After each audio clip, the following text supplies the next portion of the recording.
Hey, welcome back to another episode of the Scuttlebutt Podcast. How's Hello. everyone doing today? Today, Combat Chaps and myself, we're sitting with Tank. He's a Air Force pilot. Before we get into his story, I just want to give a shout out to all of our Patreon members. Appreciate you guys supporting us. Couldn't do what we do without your support. And just so everyone knows, all the money that comes into the show, I turn around and I donate it to a nonprofit that I started. It's called Minutes Wisely, and we will be sending veterans and first responders to sporting events. Right now, I'm committed to sending one of my guys and his brother, to a Chicago Cubs game, and that is opening day. We already got that covered, and also I purchased season tickets to the Detroit Lions next year. So some lucky fool will get to go see my Lions lose. They had a hard time the other night, man. Hey, they're playing great. They won again today. They are on the cusp of making the playoffs. A lot of things have to happen, but they are definitely playing a lot better. I hope they do, Flake. For your sake, I hope they do. Yeah. Well, I'm a Cleveland Browns fan, so. God. Well, I'm a Patriots fan, so I mean, everybody hates me. So. Yeah. But the bottom line is we're going to be sending some veterans and first responders with a mentor. With a mentor. Yeah. So our goal here is to save lives. One episode at a time. Yep, one episode at a time. So it's just our little way of getting a veteran out and talking to them, just make sure everything is cool. Recording their stories for all time. Yeah. So this is what we do. It's our mission. This is our mission. We're on a mission from God. Oh, God. I just watched that movie the other day, man. God, I love that movie. It's dark out. We're wearing sunglasses. Hit it. They don't make movies like that anymore, man. They really don't. Yeah, that was a great movie. I think for one reason is like there's too many butthurt people in America. I don't think you can make certain movies anymore. No, you'll offend somebody. Oh yeah, I think Mel Brooks would be in jail or something. Blazing Saddles? No, definitely not. That's one of the best movies ever. Thank you, Tank. Thank you. Hands down, the best movie ever. Man. All right, so we're here today to get the story of Tank. So is that do Air Force pilots get call signs? Yes. Do you have to do Same something as the Navy? Got I guess it's all pilots, right? Yeah, so they all get call signs. Usually it's what was dubbed as the pointy nose driver. So I started off as a heavy pilot. We didn't really have call signs in Air Mobility Command. I flew KC-135Rs, tanker air refuelers. So it was, first names, and it was kind of a nice, very office-like camaraderie that you had. And then, so I guess I'll just lead off with that. So I was up at Grand Forks, North Dakota for the first 4 years of my career flying the KC-135 out of there. Pretty much the last super tanker wing that was around at the time. Fairchild and McConnell were super tanker wings, but they were one squadron short of us. So we had 4 squadrons, something like, I think, 52 tails on the ramp. It was an absolute sight to see when you get there and look at how many jets were available. What? To fly. And we actually owned at the time 3 FOLs globally that the Grand Forks squadrons had the commander, the director of operations, and the leadership at. Because we had so many squadrons. And what was really cool was my first year there, we actually had maintenance in with the ops squadron. And I tell you what, that was the coolest thing ever. And we were the last during that year, my very first year as a budding, I was a first lieutenant at the time. Maintenance got completely segregated from ops, and then they had their own squadrons. And it was amazing the difference you could see in what happened with the relationships with maintenance and just the mission effectiveness, the flying records and everything. Kind of degraded a little bit just because that's how humans are. So 4 years up there flying the mighty Stratotanker. logged 3,000 flight hours in 4 years, which is Dang. kind of unheard of. We were just deep in GWAT, flying Afghanistan lines, Afghanistan, AFRICOM lines, UCOM lines. And then we also had a forward operating location out at Diego Garcia, which has long since been gone, which was probably one of the coolest deployments I've ever been on. Wait, so you've been to Diego Garcia? Yes. Everybody says it's a cool deployment. I don't know. I went there twice. it was awesome. I mean, so for the Air Force guys sitting, we had our little lodge that was right next to, it was way out near the point where the O Club was, and we had all the Navy guys surrounding us, and we had our little water balloon slingshot wars going from building to building, which was absolutely nice. insane. And then the deep sea fishing out there was awesome. Just the morale, like the Navy did the MWR right for such a remote location.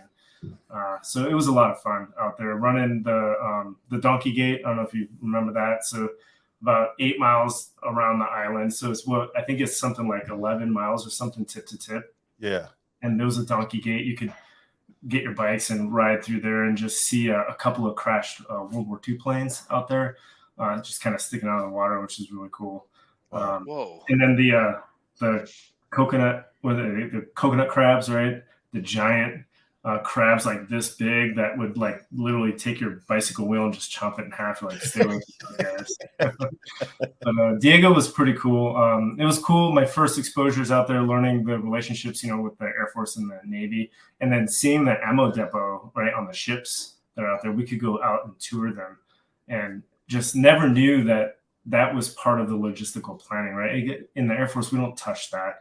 Right, we don't have strategic locations like that where the Navy has these big boats. So that was really cool experience out there. Yeah, when I was in Diego Garcia, we went there twice. We went to because we went to Australia and back, so we stopped there on our way there and stopped on our way back for I don't know what the hell we were doing there. There's really nothing there, but it's not really an island; it's a atoll. An atoll, yeah. Yeah, so it was so small. I was on an aircraft carrier. They would only let like a quarter of the ship off at each day. So the day that I was out there, my LPO was had this big old barbecue pit out there, and he was grilling for all the guys. And I'm standing on the beach, and you could literally see hammerhead sharks just swim, like just stroll right by you.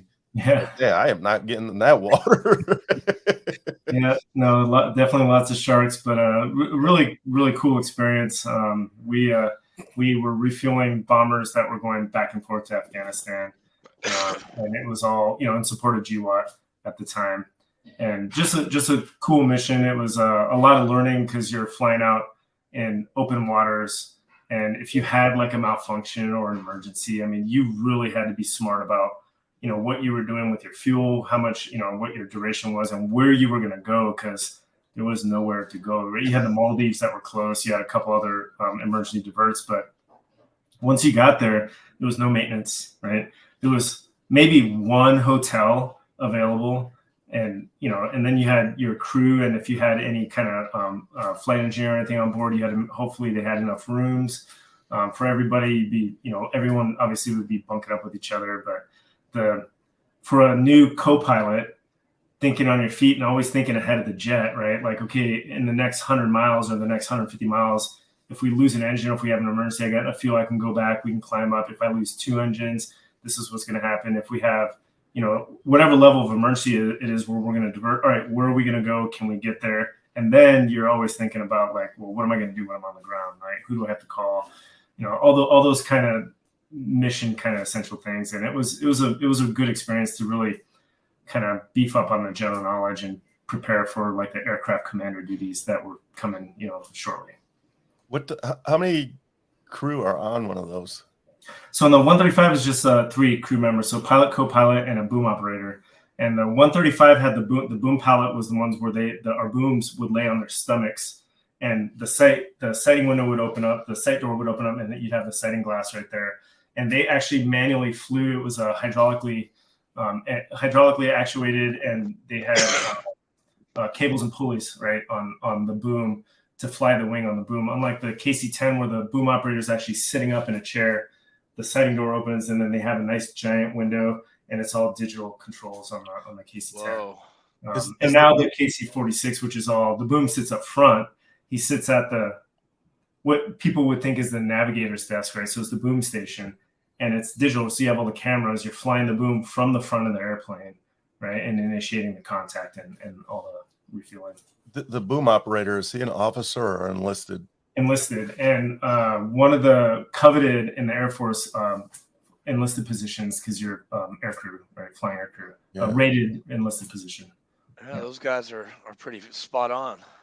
Yeah, it's not an easy job. They make it look easy. I mean, humans do anything over and over again. Repetition gets you closer to perfection, but it's critical. Like, their job is absolutely critical. And if the boom for some reason got sick on a flight or was questioning a malfunction or something, like the pilot and co-pilot, unless we studied up on the boom system, we're not trained on it. So you take every advantage you can of going back there, maybe getting some stick time on the boom, and being like, all right, dude, if something happens to you, especially on a deployment, like, I know I can come back here and at least stow the boom so we're not burning more gas. I mean, I'm not going to refuel anyone, but I can get the airplane back into a safe configuration for flight and landing, right? So they're completely critical, and just the pinnacle. I mean, we used to call ourselves like, "Hey, boom, all right, where are you going today?" Like, I'd have my little limo driver's cap on, like, I'm here for you, dude. Where are we going? Let me know what the air point is. And do they have to be a certain rank to be a boom operator? No, you can go to basic and go straight to tech school in Tulsa, Oklahoma, or not Tulsa. I'm sorry, Altus, Oklahoma, Altus Air Base, and it's straight out of tech school. So basic in that tech school, and then you're a boom straight out right out of the gates. Damn, That'd be a pretty cool job. That'd be an awesome job. What type of mishaps do you guys ever see? I'm sure it's got to be a pretty dangerous refueling another airplane mid-air. Oh yeah. So the worst thing we had was over actually Iraq. We had a B-1 pilot that. So I don't know what happened with the B-1. So what you do is the tanker's flying, and then the receiver airplane comes up in pre-contact position. So it's about 50 feet away, and then you're cleared to contact, which gets you up to 10 feet away from the boom or so, and then the boom flies the boom to the receptacle. 10 feet, right? 10 feet away? 10 feet from the boom, not from the air, right? So the boom extends out, and then the boom operator is actually flying the boom. So when you go to a gas station, your hand grabs the gas pump and puts it in your car thing. That's what the boom's doing, right? Shit. And you can imagine that boom. I mean, it can really damage an airplane. So we're hearing the boom operator so we have the intercom, and we listen to the calls like, forward 3, right 2, down 5, and then all of a sudden our airplane lurches forward. So when the receiver comes up, the bow wave, so the compressed air, the aerodynamic effect, the air compressing between the nose of this airplane and the tail of our airplane, right?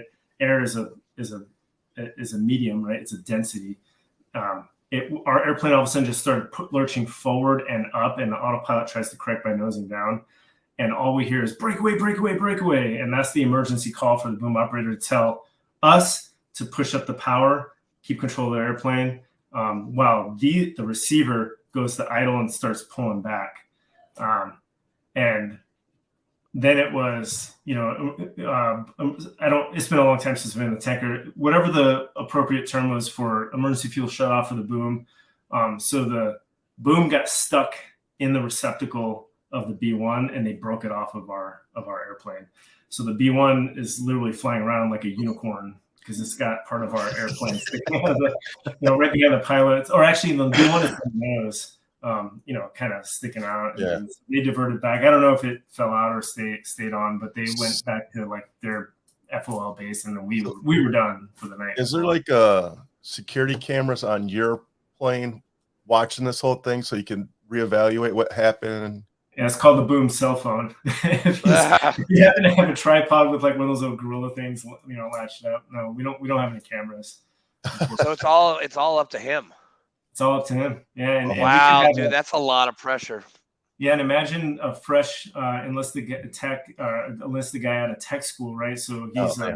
an airman basic to a airman in A1C. Probably has 2 years under his belt as a military dude, deployed, refueling airplanes, and everyone is like, oh, it shouldn't be that hard. We see so many successful receivers and contacts, right? That it's called a contact, and it's like, no, dude, that's a new kid. Like, I would always ask my booms, like, hey, you're really good at video games, right? Because they got the hand-eye coordination, and they got it actually matters, and it's very, very important. I mean, they are the mission, right?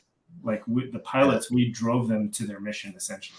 We got them there on time, so we were critical with analyzing airspeed, ground speed, the location we're going to, the weather, the winds, how it's affecting us, keeping the aircraft systems in the green, right? But they were the mission. So wow. It's pretty awesome for those guys. That's a lot of stuff to think about in midair. Yeah. Wow. Did you get to keep your helmet or anything cool when you left? Yeah, I got a helmet right back there. Oh, that is I actually have 2 of my helmets from flying, and that's got my U2 flight visor cap. I have my tanker helmet in my my man cave room just outside of this room where all the whiskey is. Do you go to that room? Yeah. Do you refuel helicopters too? So the KC-135 did not. The C-130s can, and the helicopters all refuel with a drogue. So the KC-135 could be outfitted with what's called the MIPRS, multi-point refueling system, or you could have a drogue basket on the boom. So helicopter, like the Navy, they have the long probes that stick out of the airplane. Yeah. The 53s, the Super Stallions. Sorry, I used to fast rope out of those guys all the time. Oh, nice. That's a badass helicopter. The 46s and 53s were the ones I never dealt with any airplanes whatsoever. I'm kind of jealous of anyone who gets to work with an airplane, like yourself, Tank. Why do you have that call sign of Tank? So everyone does something stupid, right? So that's what I hear. So I didn't have a call sign going into the U2 squadron. And unfortunately, my call sign, it was stupid and almost a career-ending stupid. Nice. Yeah. So we love those kind of stories. even more so, right? So I'm going through basic qualification for the U2. Man, how long was that? I don't know. Let's say BQ is 6 months, and then you have a short gap, and mission qualification follows, and maybe that's another month or 2. It's been a long time. That was back in 2009. So while you're flying, before you go through training for the U2, you actually get fully qualified in the T-38. As a U2 pilot, you fly 2 airplanes because the U2 is a national asset, and it's pretty expensive to just fly in to keep proficiency. Well, first off, all the tails are deployed. So aircrew need to keep proficiency, practice, right? So we fly T-38 A models. They're all completely paid for. It's kind of hard to find parts now, but they're super cheap to operate, and they're super fun airplanes. So it's currently what the Air Force uses for their fighter training track, except they're C models. So I finished T-38 training, and I go through basic qual training, and I'm married to my first wife at the time. And between BQ and MQ, we had a little break. And she was a nurse, so she was working Valentine's Day weekend in 2010. So we were doing Valentine's Day weekend the weekend prior. So I think it was like the 7th of February or whatever. And we go out to what is that? Nevada City up in NorCal. It's real close to Beale Air Force Base. And we're just hanging out, having a couple drinks. And at probably about 2 drinks in, my mind was a blank. I come the next memory I have is in the drunk tank of a jail cell. What? And I am like just irate and just trying to figure out what's going on. And definitely unbecoming of an officer, like straight up. So anyways, so the next month for me was really like it was probably so as an aircrew guy in the Air Force, we typically just wear our flight suits. So I spent a month in my blues. Honestly, that's outside of maybe 2 or 3 other times, that was the only time I really wore my dress blues uniform. And I'm sitting there going through the Air Force. My commander had, I have an unfavorable information file, a UIF. I'm dealing with lawyers. I'm like, oh my God, I'm like, this is my second assignment. My career is done. They're going to boot me out. Anyway, so one thing leads to another. My court date comes up, and I'm sweating bullets, and I'm in the court. I've never gone to court before in my life, right? And I'm in the courtroom with probably 20 other people who have cases as well. And this judge is spending maybe 10 minutes or so, 10, 15 minutes per case, just saying, okay, guilty, fine, $30, license for 5 days, whatever, that process. So the courtroom empties out. My wife at the time and I are sitting there, and he's like, what are you doing here? Who are you? And I'm like, stand up, I'm in a suit and, nice suit and everything. I'm like, Your Honor, my name's Tony Aponte. I'm here reporting for my court date because I broke a 4-inch by 4-inch window at a hotel. That's why I went to the drunk tank. I don't know, I don't know the process, so I'm just waiting. Like, I need some guidance, And he's like, dude, your case got dropped. You have friends in high places. Go do good with your career. And I was like, wow.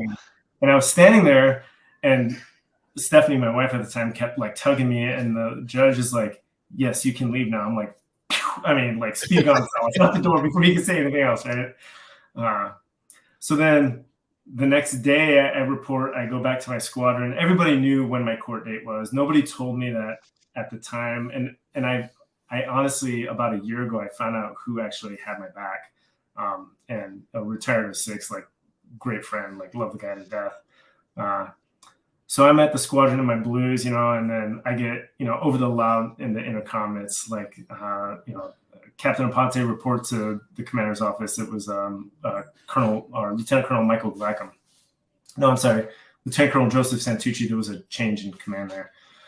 And so I report, and he's like giving me the whole rundown as if like I'm getting ready to get like court-martialed, and I have to now go to an Article 15 as the squadron is leaking into the office and saying like, oh, you're off the hook, like, you lucky son of a bitch. And I'm like, what the like literally, like, if you would have taken my blood pressure, the doctor would have been like, oh my God, shove some aspirin down this guy's throat, he's gonna have a heart attack. Because they all knew. And so because I spent the night in a drunk tank, right? So I ended up with Tank as my call sign on that. Dude, that's a great story, man. I wish that would have happened to me when I got NJP for drinking in Iraq in 2005, but that didn't happen. Yeah, I was only a little E4. I didn't have any friends in high places. Yeah, it's a great story now, but like, I walked on eggshells for like the next like 10 years. I'm like, oh, well, God. You're our third pilot. The other two were Navy pilots, and the one has his call sign as Wiz. Wiz. He got super drunk, and he pissed all over his commanding officer. Yeah, so I looked at his stories, so because I follow him on social media. Oh yeah. And the other one was what? Penguin? Smurf. Oh, Smurf. That's right, Smurf. Yeah, that guy ejected at Mach. 0.95, 695 miles an hour. So his story is a great. Stories like that are used for safety classes, right? And operational risk management classes, CRM classes, like everything, just anything to do with safety or risk mitigation to bring out the lessons learned, right? Very, very critical. Obviously, nobody ever wants anything like that to happen. I mean, that dude got effed up, like he lost his bones, right? Every bone in his body was broken. I mean, that's crazy. Yeah, and look at him now, right? I mean, with great treatment. So I will toss out a testament to the VA medical, because that's, you hear a lot of horror stories, right? And then you get a story like his, which is like a severe trauma, right? Over maybe some of the smaller horror stories. There's still some severe horror stories too, but like just huge, two clap applause for those guys, because that was I mean, what do you do with a guy who comes to you like that? Yeah, exactly. Yeah. So Are you in the VA system, if you don't mind me asking? So I believe so. So I just retired on 30 September. Oh, Yeah. So I know I have. So I did my BDD, my benefits delivered at discharge. Nice. I got my first rating. I got 0 on a bunch of stuff. I'm like, this is really strange. You guys should have rated that, because they're all from flying the U2. It happens. It happens. Always. You got to go back. You got to do it again. Yeah. So I'm going to go back and do it again. And I'm not looking for 100% or anything, but I know that historically, tracking U2 pilots, tracking anybody who flew a point-nose airplane and sat on top of a radar for 5, 6, 7, 10 plus years, there's the human body just can't be exposed to that much, electromagnetic radiation and EM fields. I was going to ask you about that. Right? Radiation's pretty high up there, huh? Yeah. So we actually flew with dosimeters in our full pressure suits. Yeah, and we'd have to get them read. And so that started about, man, what year was that? I got to dig in the memory banks here. Probably around 2014. No, actually 2012, I want to say. So the U2 canopy, unlike all the fighter canopies and everything, it's just it's just clear plastic. So we don't have that gold lining to massively reflect a bunch of that other stuff. We wear the full pressure suit, same thing that astronauts wear. And same thing that SO-71 guys wore, and we have the deep dark tinted visors that we can lower, but they're not gamma radiation proof. So gamma radiation is a big we got issue. the Hulk tank. The Hulk. We got the Hulk. We're talking to the Hulk right now. This is awesome. So and I've been out of the community for a little while, for a few years now, so I don't know if they're still flying with them. It'd be prudent for them to, but it's tracked in our medical records, right? The radiation levels, because when there's like a solar flare event with the sun, in the upper troposphere, the upper stratosphere, lower troposphere, the radiation goes through the roof. But guess what? National security matters, right? So guess who's still flying, right? So we are up to a certain point. There is a cutoff where our space weather guys will brief us like, okay, in their terms, right, this limit can be at, this many microfarads or whatever it was. So, if the limit was like 60 and you're at 59, they're like, you're clear to launch. Like, hold on, let's talk about this. The limit is 1 microfarad away, right? Like, hold on, and it's up for discussion, right? Are you allowed to tell us how high? Yeah, I was going to ask. Yeah, so above 70,000 feet. Holy shit! Yeah, that's higher than Wiz's. Yeah, higher than Wiz's Harrier. 67,000, I think it was. Yeah. So his story was he was like a functional check flight pilot, I believe. Yeah. He took a Hornet out to do an FCF flight over the Whiskey Ranges. Was it over the Atlantic? Yeah, he was at a Miramar. That's right. Yeah, he did some crazy. I mean, good on him. Like, humans got to be humans, right? But $10 million asset. But he Zoom climbed it and got up high, and then I don't remember what happened. He got some spatial disorientation or something. But absolutely amazing story. Bent the jet like crazy. It reminds me of Top Gun Maverick, where have you guys seen? So Tom Cruise is like, in order to climb out of the mountain, you have to bend the jet, right? So, and one of the instructors was like, well, the G limit is 7.2 Gs. He's like, well, you're going to have to go above 9.5. And they do it in training. So a big piece of that is with any aircraft in the inventory, right? Heavy, pointy nose, fast mover, it doesn't matter. You record the maximum G that you sustain in flight, especially if you're flying through turbulence. If you have a hard landing, right, the instantaneous G forces on landing, or if for some reason, you're refueling and all of a sudden maybe that bow wave pushes you and you try and overcorrect and you over-G the airplane. So that's a big deal, because you can get microfractures in the critical portions of the parts of the airplane, right? The wing root structures, the tail structures, and all that stuff. So then it has to get the ultrasound testing and all that stuff. It's down for maintenance for a long time before. He got a slap on the wrist for breaking a $65 million plane. The skipper I'm told sure, us I'm like sure it was a little more than that. it probably wasn't, but yeah, like what he said, he was like, "Yeah, skipper just said, yeah, don't fucking do that again." Yeah, and then the Like- skipper was like, "Get the fuck out of my office." Yeah. Speaking of Top Gun Oh, wait. Maverick, yeah, how about that ejecting at Mach 10? Yeah, How's I was that? going to ask you about that. Is that So the that's- your kind of plane? Can I have a water, no, no, please? no, Because no. I So just the ejected YouTube- out of a plane at the- Mach 10. Can I have a Yeah, water? so I'm the Dark thirsty. Star theory, right? That's all a theory. Like, what would it be like, right? So the U2 is a high, slow flyer. The U2 is a very, very slow airplane, right? The SR-71, which was its Blackbird counterpart, right? The Blackbird. Yeah. Obviously very fast, Mach 3 plus, right? So our fastest airplane known to man, right, recorded. So there's been 2 ejections at altitude and at speed. Both crew members, or both crews survived. And one was over the United States. So it can only be imagined or fathomed, right? What would an ejection at Mach 10 be?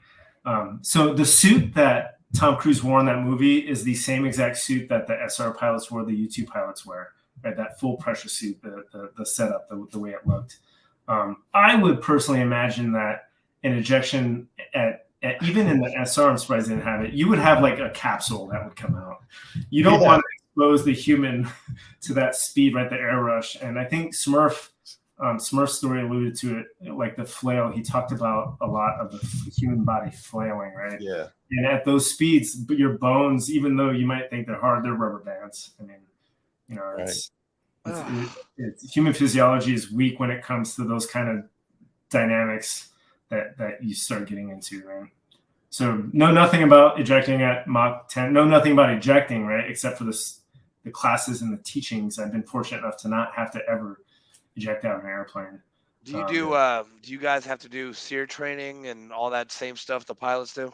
Oh yeah. So every pilot goes through that training, and then depending what mission you fly, you go through, like, you have regular survival school, you have advanced survival school, and then you have a bunch of special survival schools depending on what mission you support. So, yeah, I was on an aircraft carrier, and I worked for the air boss, and we had a pilot eject, and he obviously was going pretty fast when he ejected, because when they went out and picked him up, and he walked by me when the helicopter landed, and he came out. You know, they were walking with them, but he walked right past me, and I looked at his face, and both of his eyes were black. Wow, that'd be like his blood vessels just popped in there, man. Yeah, I can only imagine. I mean, because when you eject, you know, you have your mask, you have your helmet. In Smurf's case, he had hammocks on, so that helmet actually has, instead of just the smooth visor like on that one that you see, his visor was probably sticking out a solid 5 inches or so. It's a bulbous thing, and it's actually pretty heavy. And then there's also extra connections on the wire because it's powered, right? And it pops in the display. Yeah, it gives you like the layout of like what's in front of you and stuff like that, right? Yeah, so it gives you your HUD and it gives you your weapons targeting capability no matter where you look, right? So you can like HUD is heads up display for you guys. Heads up display. Yeah, and then you can look behind the jet, and you're flying hands-on stick and throttle, right? So HOTAS, or hands-on throttle and stick. And you know what button does what. So you can look behind and get a missile lock and fire. You know, that versus, you know, traditional, when you have that helmet, you're looking forward at your instruments, and your target has to be in front of you in order to launch, right? Or fire out. Your tanker or your U2, did they have did you have guns on those just in case you no, everything I've flown is non-kinetic. Yeah, so tanker is just it's the Boeing 707 variant, and then the U2 is a reconnaissance. Right? So do you have like fighters flying in the area when you're out just to protect you guys? Depends on the mission, but you can. So it's called a CAP, right? A combat air patrol that would be near you if needed. I got you. I want to go back from today one. What college did you go to? Yeah, that's a good question. So Embry-Riddle Aeronautical University. Oh my God, you went to Embry-Riddle? Holy shit! Guess where I went to Rollins College. We used to play you Oh, guys in yep. soccer all the time. Yeah. Yeah, I think it was what conference are they? Sun conference. It's the Southern Conference. Yeah. So I remember in Daytona. Yeah, it took a little longer St. than Leo, Embry-Riddle, Yeah. Rollins, Jacksonville University, Yep. FIT, FIU. Yeah. Damn, man, you at Embry-Riddle. That's Tampa, right? No, Daytona. So Daytona. I went. That's right. Yeah, it's ROTC Detachment 157. Damn. Go Eagles. The biggest ROTC detachment in the nation. So I graduated in 2002. We actually had proportional to the number of graduates to the number of people we had in ROTC. We had a higher ratio of pilot selectees out of our ROTC detachment than the academy that year. Tank, I graduated from Rollins in 2001. We were, I know we got in trouble in Daytona on 8th Street.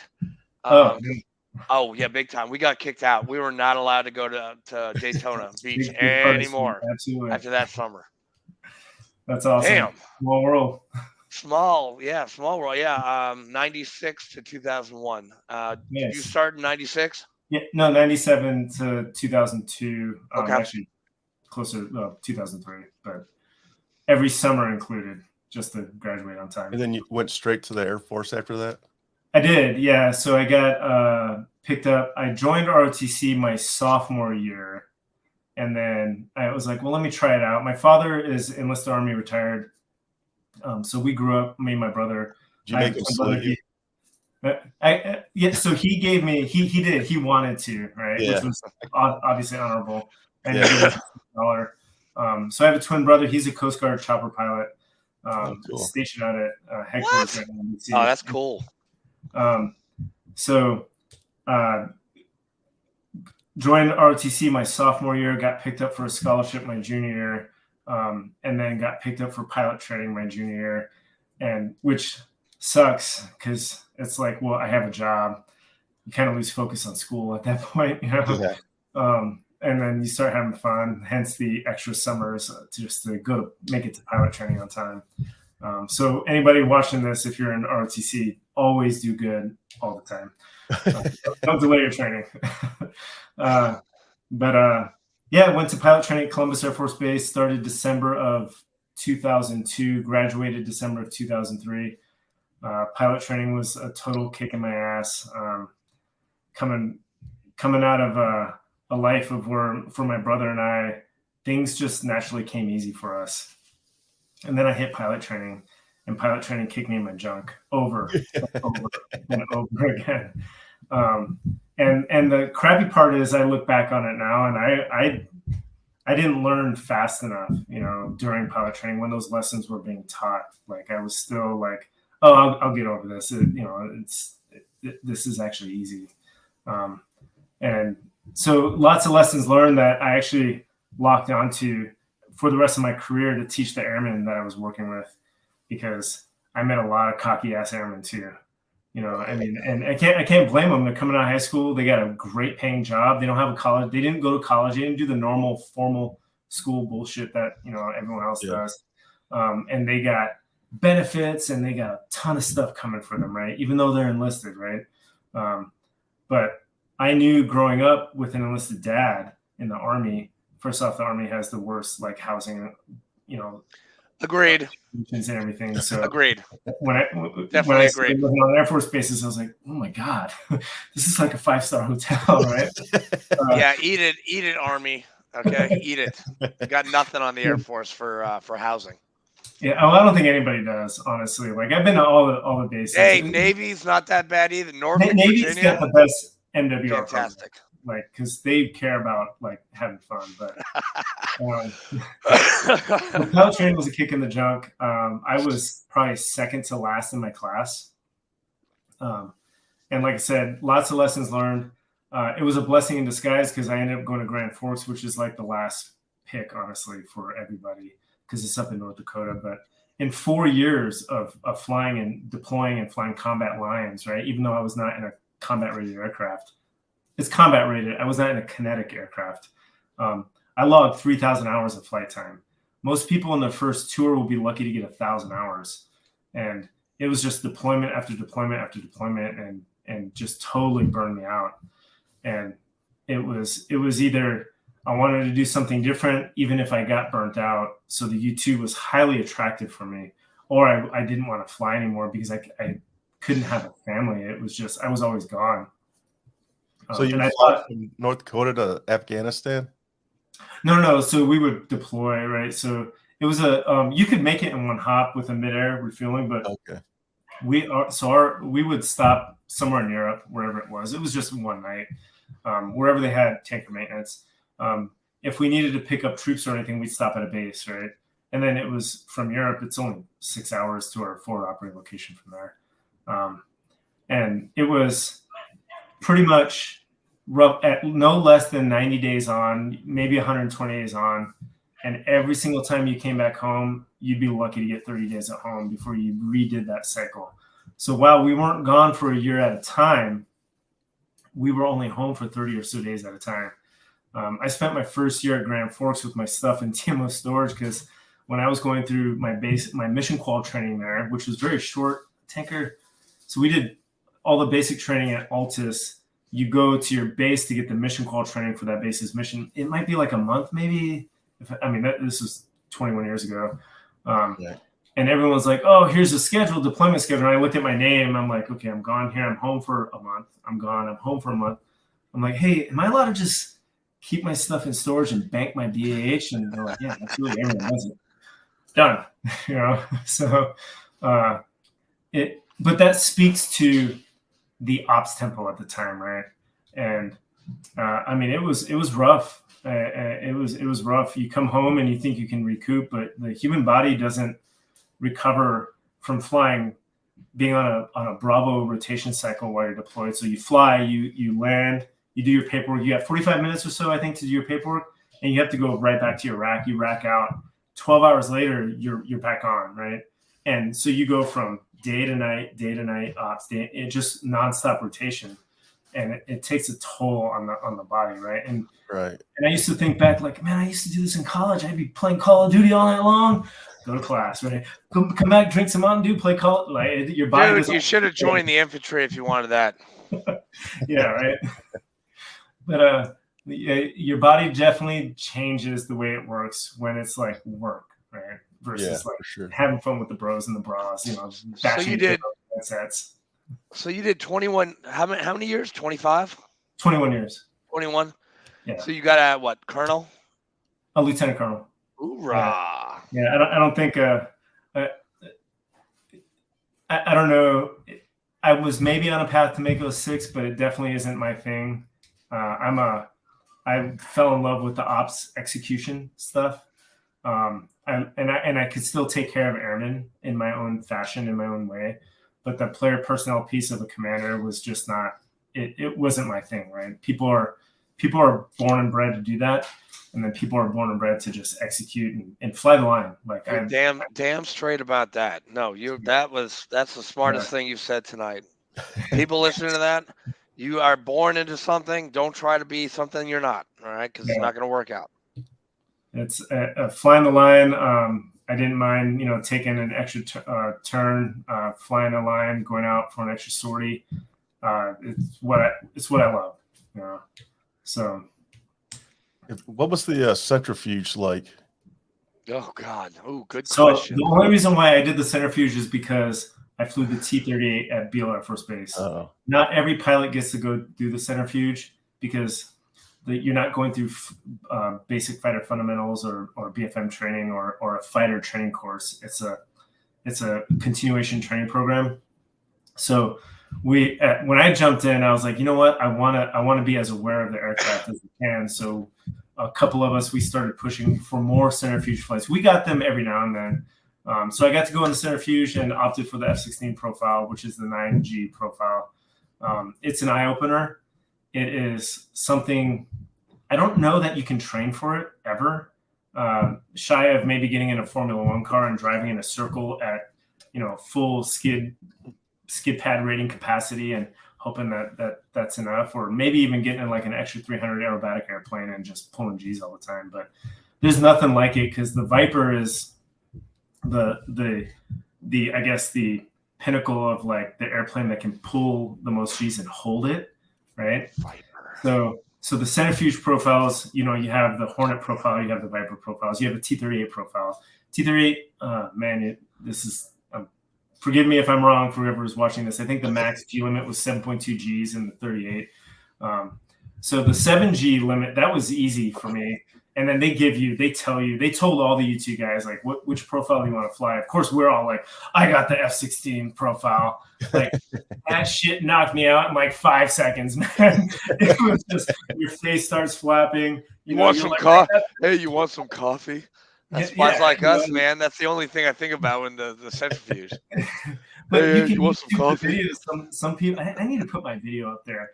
And it's like, oh, I got this. You know, this goes back to the whole, like, you know, have some humility, you know. Like, no, I just did 7 Gs. What's another 2 Gs? Right. It's a lot. Take your body weight and multiply it by 9 instead of 7. It's a lot. Right. So, yeah, it was fun. Damn, that's a lot of weight. I just did that math of myself in my head, and that's a lot of weight. It's a lot, right? And then of note, you got the harness on and everything to simulate, you know, wearing the G suit and all that. So where the quick release buckles are, it pushes down on you. So when you get done with the centrifuge training, you know, you got to go back and, like, you got to drink water, you got to kind of rest. But when you get back to your hotel, wherever you're at, like, you take off your shirt and all your blood vessels are blown in your shoulders and everything. And you're like, what the fuck is wrong with me? So it looks so weird because you just have these red lines all over. You know, you got them like probably underneath here and stuff. It was completely different, right? But it was an experience. It was a cool experience. And I wish, honestly, like, to give people an appreciation for the aircrew side of things, like it's something like JTACs and combat controllers and maybe some SEALs, go put them in a centrifuge, right? Let them know what some of these pilots are doing to provide that close air support for them.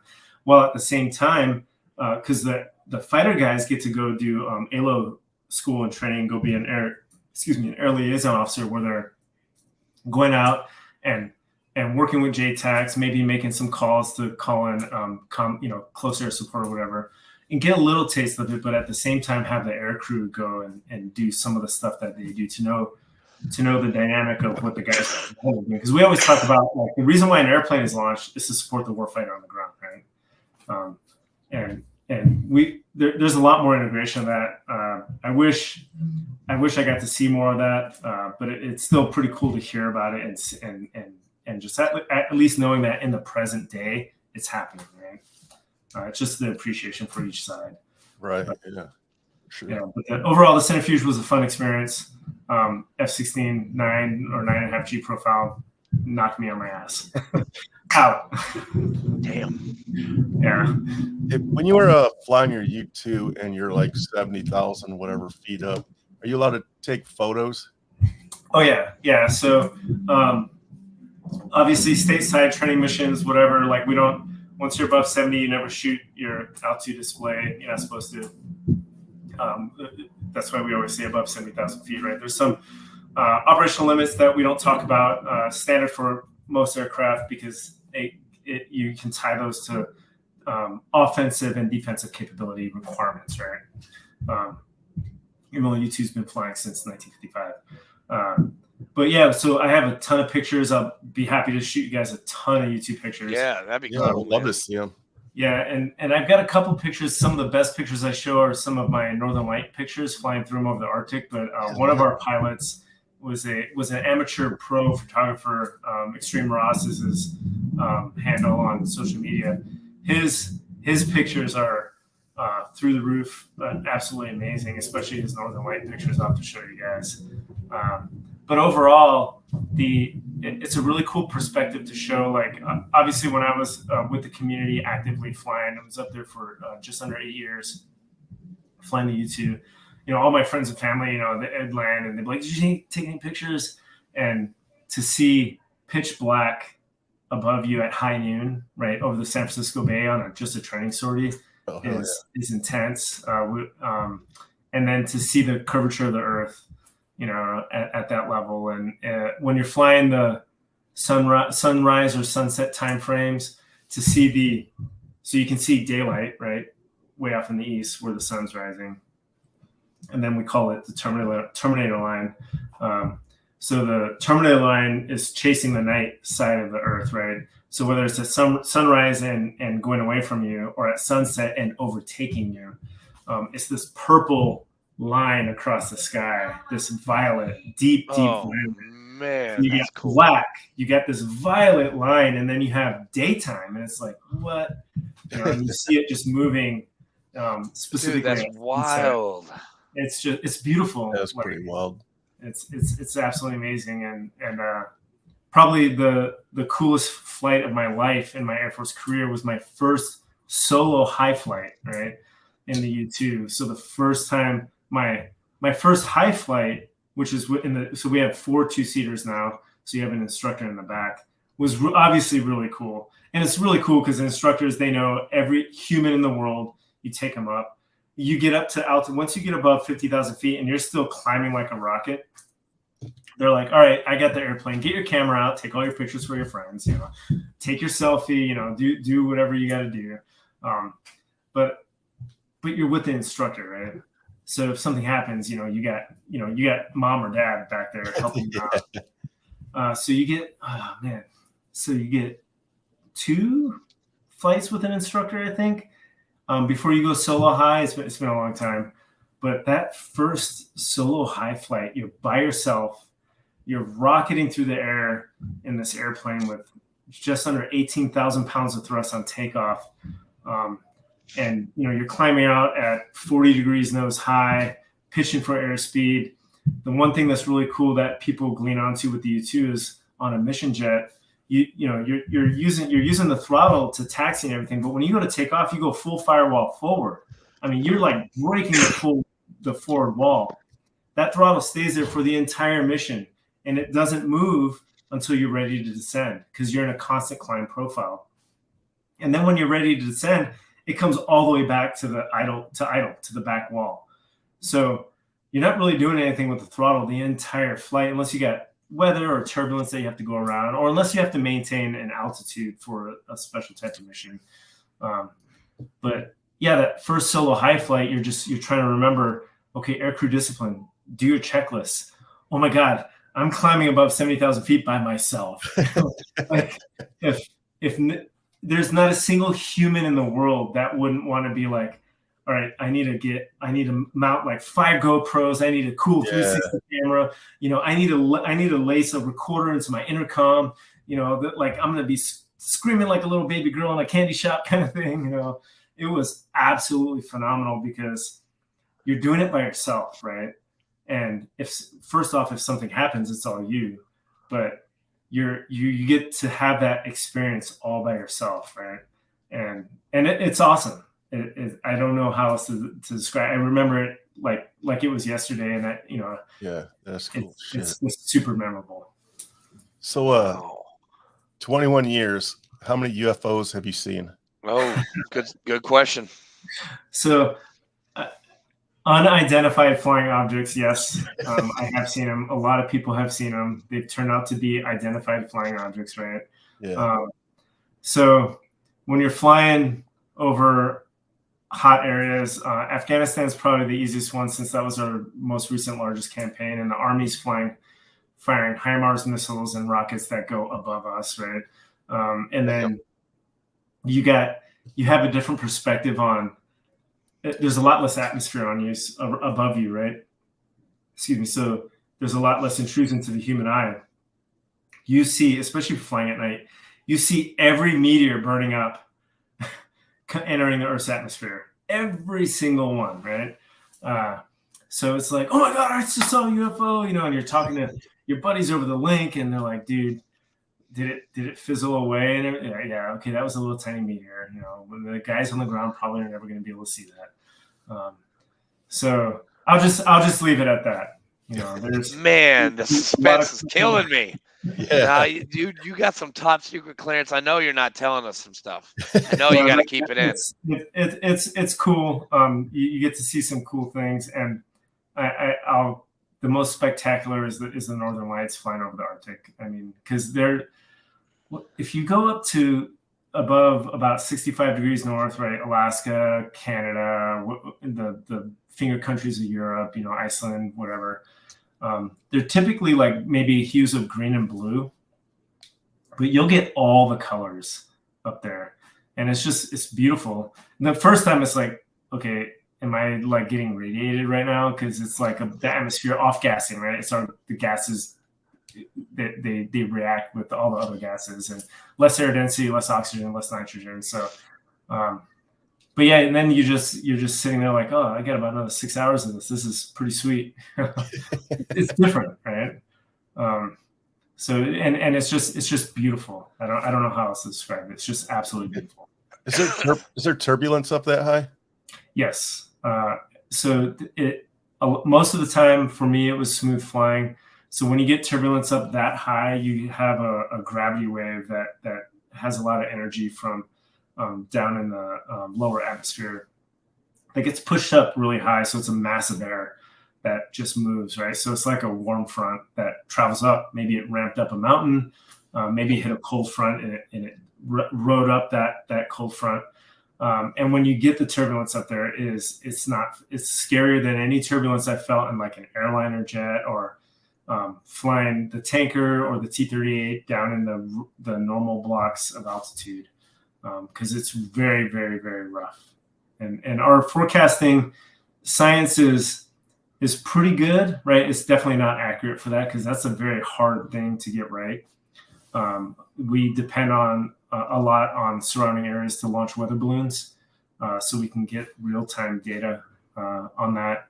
But it's pretty bad. It can get pretty scary. Wow. So, like, if there's a severe thunderstorm, I'm assuming that you're way above it. What does that look like down there? So it's pretty cool if you're over an overcast layer of thunderstorm. So hopefully you're well above 20,000 feet above it. So there's Air Force weather operational limits to fly within a certain altitude and radius of a thunderstorm, because thunderstorms can push hail and turbulence and stuff and even cause microbursts way downrange. But you can get lightning strikes and hail that go out the top, and they'll go out 50, 60 miles of the thunderstorm easily, and just wreck an airplane. When there's a low, let's say 10,000 feet, like over Sacramento, overcast deck, maybe some lightning in there, and you just see it's the static electricity, right? You just see it lighting up down there. And then when it goes away, if there's a thin layer, you can see the city lights below it. But if it's a thick layer, you can't. The only lights you see are the lightning, right? As it rolls through the clouds. It's pretty sweet. Dude, you're like a Zen Buddhist. I swear to God. I mean, and it's awesome. I mean, and you've gotten to see some stuff that I will never see. Oh, Fleek Yeah, will you've never seen see stuff that. that I'll never see at the same time. So Okay, yeah. So that's a trade-off, but your stuff sounds a lot cooler than the stuff that I freaking saw. I mean, you saw more beautiful stuff. I saw carnage and just destruction and IEDs and vehicle-borne IEDs and bicycle-borne IEDs and people-borne IEDs, which that was a weird one. I'd never saw that before. But yeah, I mean, I'd love to see the Arctic Circle like lit up, or the Aurora Borealis. Like you saw that, right? Like it's beautiful. Yeah. Ah, man, I'm just jealous right now. Damn. Do you still fly today? No, I'm a civilian instructor, flight instructor as well, but I'm retired, 43 years old. I have 4 kids under 5 years old, so I'm a older dad. You are not allowed to go anywhere. I have 2 sets of identical girl twins, and then so one is 2.5 years old, one is 4.5 years old, and I have a 9.5-year-old stepson. So my life, so one-time divorce. So my wife now. Me too. We had, we met. She had her son, knowing that I desperately wanted a family, and she still wanted to expand a family. Obviously, I met her very late in my life. So through the Air Force, you know, a lot of people know, you know, when you get divorced in the military, a lot of it has to do with how much time you spend away, right? Humans need companionship. So when I got married, you know, and we started having the kids, I was here at Edwards Air Force Base. Thankfully, there was no PCS involved during the two births. But I vowed, I made a promise to my wife, like, you know, I'm not going to reenlist, right? I'm not going to take another promotion. Cause for me, I desperately want a family. I want to be a dad. I want to be a dad more than I want to continue to do this. Like 21 years, I'm good. I miss it. Like, no doubt about it. Like, she knows, like, she's like, you know, do you need to like go join the reserves or something? But my kids are my life right now. So I have a remote job at home, which I'm grateful for. Plus the pension, which gets me, you know, it allows us to keep our lifestyle that we had. And I see my kids. This is where I work every day, right here at this office, right? And that door, which you can't see I'm pointing at, is, you know, the kids are banging on it all the time, like, Daddy, I want a hug. Like, okay. You know, so it's, you know, it's my job now is to be a dad. As much as that's awesome. So, and I do want to go fly. I have aspirations of flying again, and it'll happen. Locally here, you know, I can go flight instruct at a local for a civilian to help kids get their private pilot certificate or whatever ratings they want. That'd be fun. Yeah. Right now it's about the family. I don't know what the fuck Wiz is doing over there in Florida, but he owns 2 fighter planes himself. And a nice Porsche. Yeah. So if I lived in Florida by Wiz, I would definitely be applying to go fly for Tech Air, or this is the company. I would love to get into that. But even though that's a lot of time, but that's the flying part, right? But that's still going to be weighed against like the family time. So like I said, 4 kids under 5, right? Yeah, that's a handful, man. Yeah. Sounds like some of our VFW members. Yeah. What's the deal with the guitar behind you? Do you play guitar?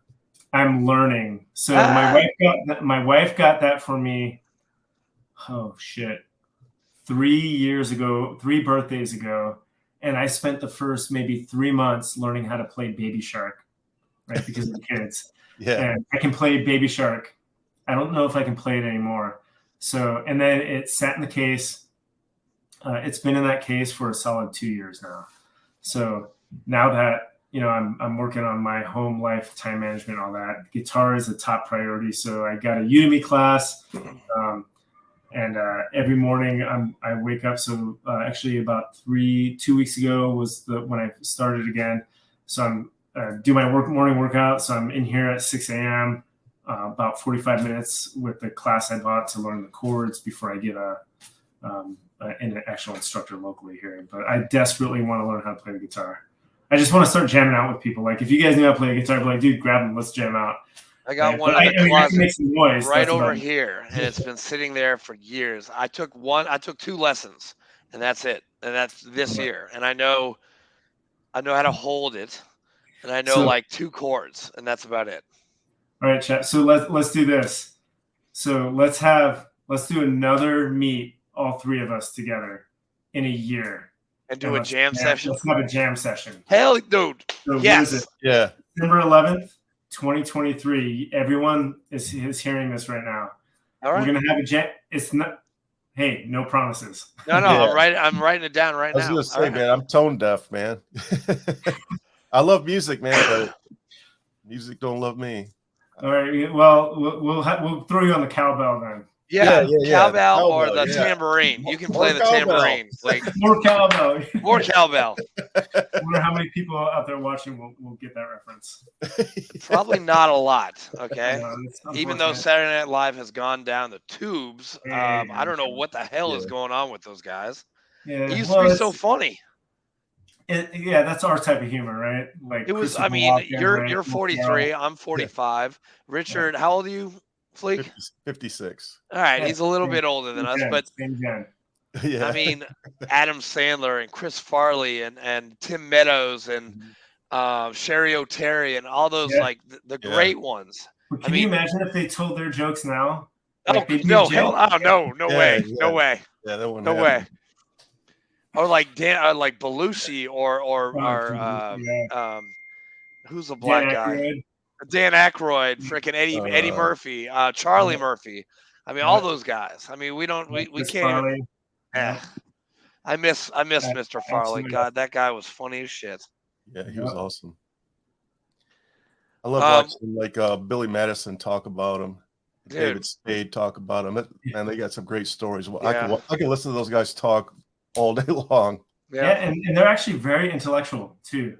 Yeah. And if the current generation or the current people who always get butthurt by, you know, the Karens words, of the world, the Karens of the world would just Karens listen of the to them, world. like, these guys are smart as shit. Yeah.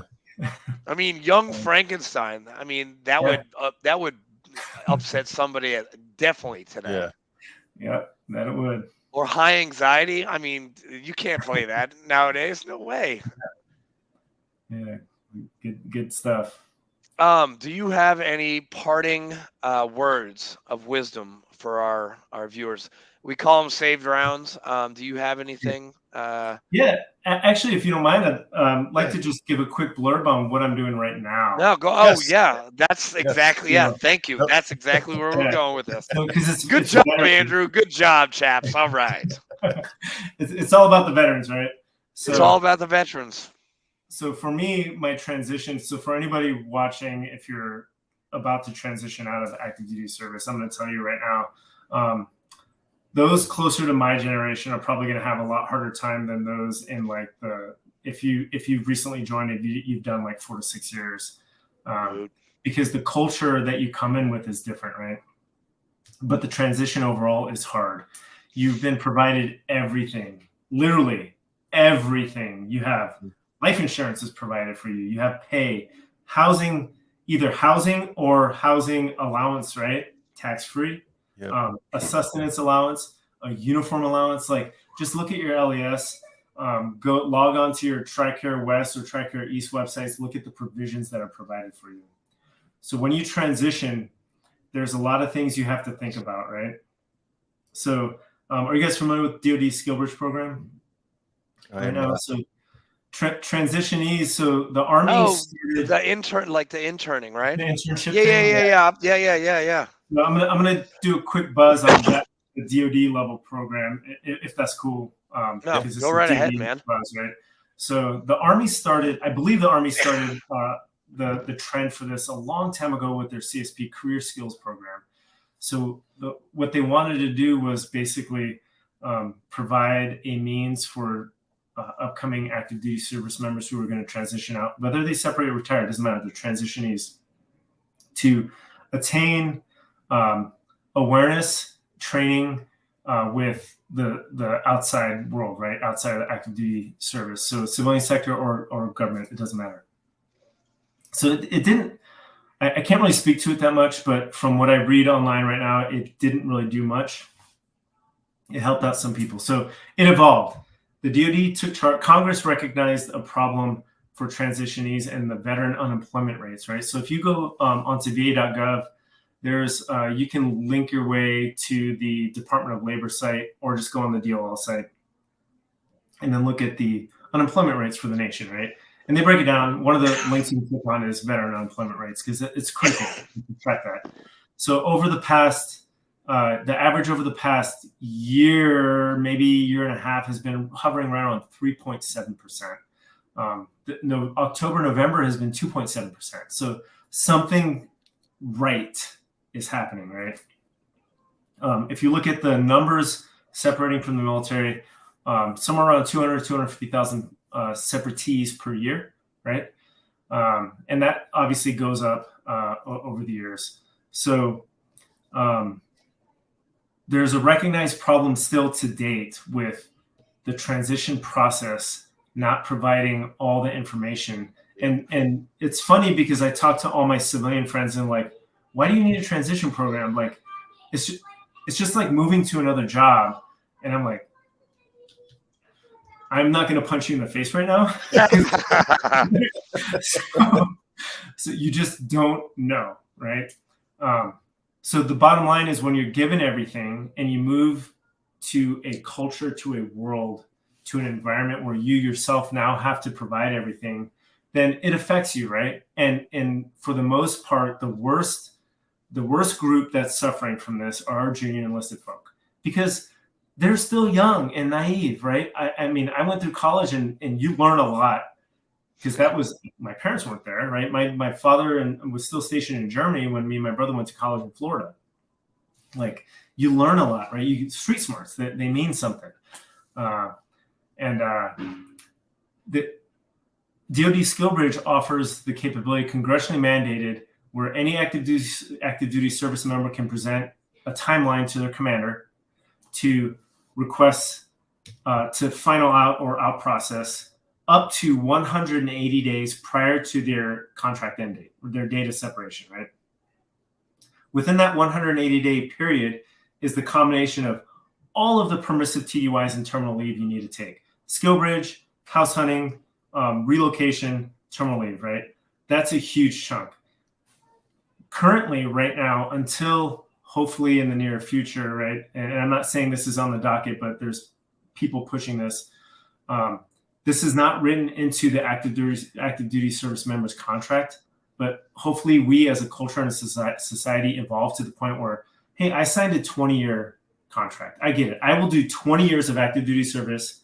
I'll do 20.5 years if you give me 6 months of Skill Bridge, where I'm still, because the key is during that Skill Bridge, if you go to an internship or an employee skills training program, which is education based, you're still getting all your benefits. You're still an active duty service member. You're on permissive TDY. That's it. It's just like going permissive TDY while, for any reason while you're supporting the unit. So there's no change in lifestyle except for the fact that you're not with your unit anymore, right? You're either at home learning or you're doing an unpaid internship somewhere learning, right?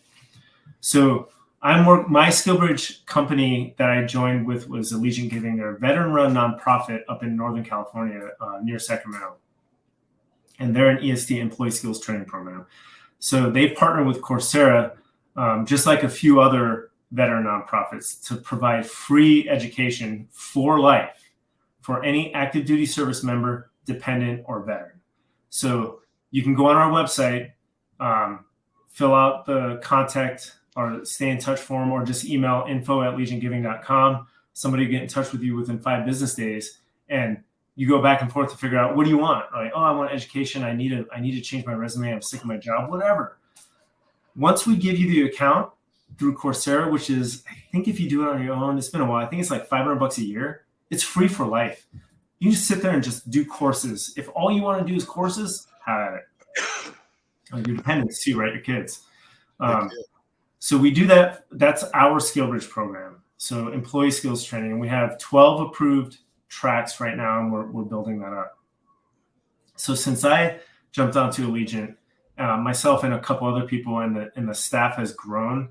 It's kind of a starter nonprofit. So it's small. We're like 12 people now, maybe. We started a workforce development training program. It's a veteran workforce development training program. So right now we have an online job board where we're throwing jobs. We're trying to centralize a location because our social media presence has been growing. I'm the marketing guy for Allegiant Giving. So our social media presence has been growing exponentially. It's been awesome. So we can focus all those critical jobs that are what we call recession proof. Nothing is recession proof. I'll caveat that with that, right? But as recession proof as possible into a centralized location that gets advertised on our social media sites. So Northrop Grumman jobs, Leidos job, all the government contracting jobs, our partner jobs. We're not partners with everybody on our job board. We're not looking to make money on everything on there. We're looking to get stuff in front of the veterans' faces because it matters, right? Because they don't know where to look. And like my network, my last 8 years in the Air Force, I worked advanced programs for Air Combat Command. So my network, my knowledge of what's out there is huge, right? So I'm pulling in my network to put their open job recs on that website so that people don't have to go to all the different contracting agencies if they're interested in that. to find something, they can just go onto our website. And God, boom, I needed that like 2008. Damn. Yeah, yeah. And so we have a vision. Long story short, now, so we have a vision to start veteran workforce development centers, and we're actually starting in Sacramento. We're getting ready to lease a space, and we're starting with the telecom industry because we have a bunch of telecom partners, and we're leasing. So once all this rings out, the end site goal, the target that we're shooting for is a hangar type facility to build out classrooms where vocational tech can be taught and non-vocational tech can be taught, free for veterans always, and free for the local populace, because the jobs that we would be teaching are based off of market research that I do for the local area where we want to lease these facilities, kind of like the American Job Centers, but only what I want to say is I've studied them. I've learned a lot of their lessons on what they're hurting and why they're maybe not as effective as they are. And we want to build from scratch and be more effective, right? And get the word out and actually produce results that help veterans. The top metric that we're using, the top KPI that we're using for this is to reduce the current now 44 a day as close to zero as possible, because we want to help provide a path towards that higher quality of life. Like come here for counseling, come here for career training. Like, don't leave until you have a vector set. Stay here, right? We'll have eventually, right? We'll have rooms and room and boarding, right? All the stuff that you hear about the veterans, where the stereotype is like, oh, that guy's a veteran, he's going to end up homeless one day, right? Yep. We want to reverse that story. That guy's a veteran. He's going to take our Fortune 5000 company and turn it into a Fortune 500 company, right? That's the story that we want told, right? And we want to highlight the all the stuff that doesn't get spoken of as much about with veterans. All that training that happens in the background, that civilian industry and military industry, you get all the computer-based training and all that, but you have that sense of order and discipline that does not happen in the civilian industry. That is priceless, and people don't realize that, right? And we need to get that message out there. And that's one of our goals. And the vision ends, it's not completely formulated, but it's kind of, it started off as mush, and we're getting tighter and tighter on our site picture, right? And between the education and the veteran workforce development and just elevating quality of life for veterans and reducing the suicide rate, right, as our primary KPI, we just want to put people on that right path. Wow, that's amazing, man. So, when you shoot us those photos, shoot me some links too, because I can. And the link, and the link for that too. Yeah, absolutely, thank you. I'll put all that in the show description. Awesome. Yeah, no, you'll get all that. You'll get all that tonight for sure. Yeah, excellent. Yeah, I'll definitely appreciate it. Package it all up, because your episode will go live next weekend, so I'll put all that in there. Nice. All right, man. So, Tank, it's been an honor and a pleasure, sir. Do me a favor. Thank you, guys. Yeah, do me a favor, Tank. Just stick around for a second until the show's over with, because once we get off, we'll exchange some info. Okay, awesome. All right. With that said, thanks for tuning in, and see you guys next weekend. See you guys next weekend.